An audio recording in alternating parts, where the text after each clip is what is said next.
Clays വെച്ചിട്ട് flowers ആണ്.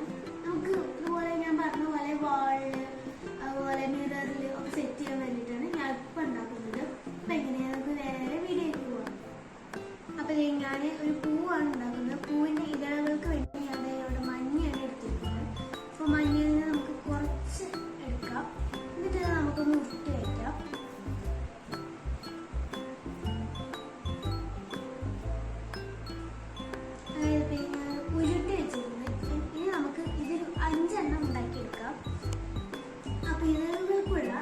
Yellow colour 5 bulge ഇവിടെ ഉണ്ടാക്കിയിട്ടുണ്ട്. ഇതിന്റെ സെന്ററിൽ വെക്കാൻ ഒരു ഓറഞ്ച് ബാൾ ഉണ്ടാക്കിയിട്ടുണ്ട്. അപ്പൊ ഇനി നമുക്കിത് എങ്ങനെ സെറ്റ് ചെയ്യാമെന്ന് നോക്കാം. ആദ്യം തന്നെ നമ്മളിത് ഇതുപോലെ നമ്മളുടെ യെല്ലോ ബാൾസിന് വെച്ച് കൊടുക്കാം.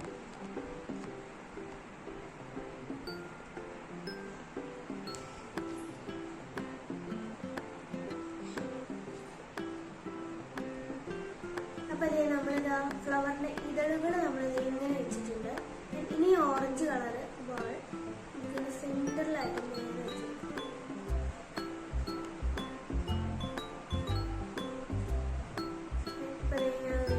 സെന്ററിൽ അങ്ങനെ വെച്ച് കൊടുത്തിട്ടുണ്ട്. എന്നാൽ നമുക്ക് സ്റ്റിക്ക് എടുക്കാം. സ്റ്റിക്ക് എടുത്തിട്ട് നമ്മളുടെ പൂവിന്റെ നടുവിലുള്ള പ്രസ് ചെയ്ത് കൊടുക്കാം.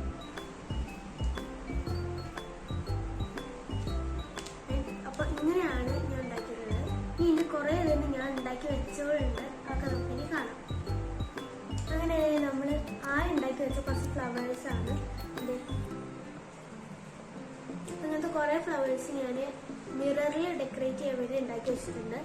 അതുപോലെ ഞാൻ ക്രിസ്മസിന് മുമ്പ് ഇത് പുൽക്കൂടിന് ഉണ്ടാക്കി വെച്ചാണ് ഉണ്ടാകുന്നത്.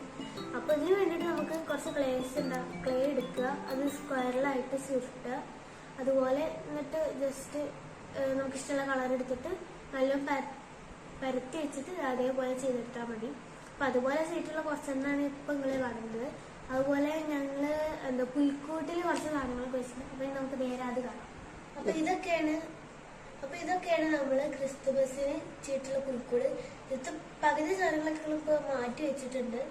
അപ്പോ ഇത് ഞങ്ങള് ഉണ്ടാക്കിയാണ് ഉണ്ണിയേശു, അതുപോലെ ഷീപ്പ്, പിന്നെന്താ ക്രിസ്തുമസിനുള്ളത് ഇത് രണ്ടെണ്ണം. ഇതൊക്കെ നമ്മൾ ക്ലേ വെച്ചിട്ട് ഉണ്ടാക്കിയതാണ്. അപ്പോൾ ഇതൊക്കെയാണ് ഞങ്ങൾ ക്രിസ്തുമസിന് ചെയ്ത് വെച്ചിട്ടുള്ളത്. അപ്പൊ ഇതൊക്കെയാണ് നമ്മൾ ക്ലേ വെച്ചിട്ട് ഉണ്ടാക്കിയ കുറച്ച് മോഡൽസ്. അപ്പൊ നിങ്ങൾക്ക് എല്ലാവർക്കും ഇഷ്ടപ്പെട്ടു എന്ന് വിചാരിക്കുന്നു. ഇഷ്ടപ്പെട്ട ലൈക്ക്, ഷെയർ ആൻഡ് സബ്സ്ക്രൈബ്. അപ്പോൾ ഓക്കെ, ബൈ.